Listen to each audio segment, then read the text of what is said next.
नमस्कार, RNI news में आप सभी का बहुत बहुत स्वागत है। आपके साथ मैं हूं जोहम रूपा। आपातकाल की बरसी की पूर्व संध्या पर श्यामा प्रसाद मुखर्जी रिसर्च फाउंडेशन की ओर से इस संदर्भ में एक कार्यक्रम का आयोजन किया गया।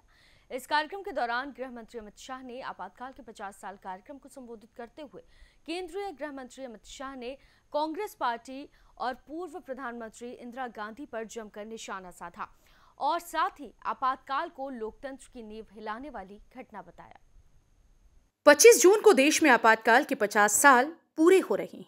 बीजेपी आपातकाल की 50वीं बरसी को संविधान हत्या दिवस के रूप में मना रही है। आपातकाल की 50वीं बरसी की पूर्व संध्या पर केंद्रीय गृह मंत्री अमित शाह ने कहा कि आपातकाल जैसी लोकतंत्र की नींव हिलाने जैसी घटना के बारे में याददाश्त यदि समाज में धुंधली होती है तो किसी भी लोकतांत्रिक देश के लिए बहुत बड़ा खतरा होता है। और आगे कहा कि इमरजेंसी के दौरान इंदिरा गांधी ने संविधान में इतने बदलाव किए कि इसे मिनी संविधान बताया गया। संविधान की प्रस्तावना बदल दी, आर्टिकल 14 बदल दिया, 7वां शेड्यूल बदल दिया, 40 अलग अलग कानून बदल दिए गए, नए अनुच्छेद डाले गए, नए खंड डाले गए और 45वां संविधान संशोधन ने तो इंतहा ही कर दी। संविधान के मूल स्वरूप को ही बदल दिया। किसी भी प्रकार की राष्ट्रीय घटना के जब 50 साल पूरे होते हैं तो समाज जीवन के अंदर इसकी याददाश्त धुंधली हो जाती है और आपातकाल जैसी लोकतंत्र की नींव हिलाने वाली की घटना,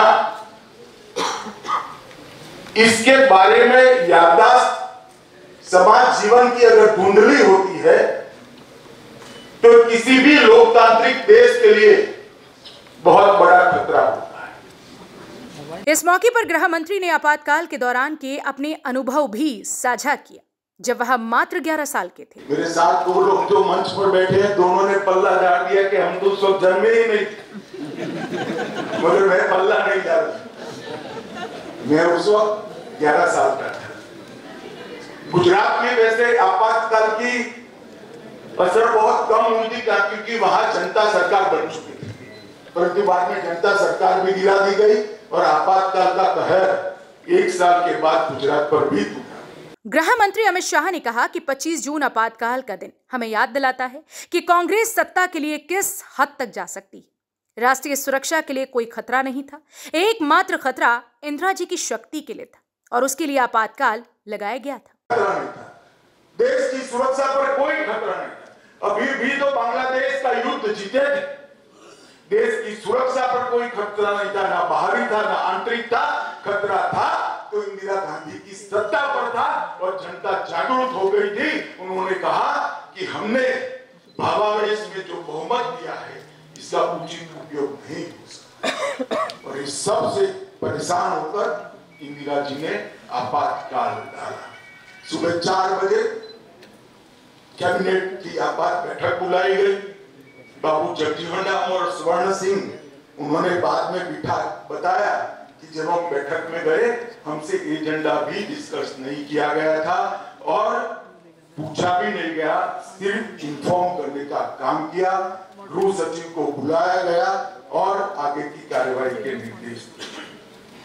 मित्रों, जिस संविधान के आधार पर इस देश को लंबे समय चलना है, तो संविधान के निर्माण के अंदर आजादी के आंदोलन में लगे हुए सभी लोग, हमारा पूरा राष्ट्रीय नेतृत्व, हर प्रकार के विचार का प्रतिनिधित्व करने वाला नेतृत्व, यहाँ तक भी कि राजे रजवाड़े जिनके राज्यों को विलीन होना था उनका भी प्रतिनिधित्व कर लोकतांत्रिक तरीके से बनाई हुई संविधान सभा ने इस संविधान का निर्माण किया और इंदिरा गांधी जी ने अनुच्छेद 352 का दुरुपयोग कर संविधान की एक धारा जो 7 अर्थ में देश पर सुरक्षा पर खतरा हो तब आपातकाल के लिए बनाई गई थी, इसका उपयोग कर 1,10,000 विपक्षी राजनीतिक नेताओं को जेल के अंदर ठूंसने का, कार्यकर्ताओं,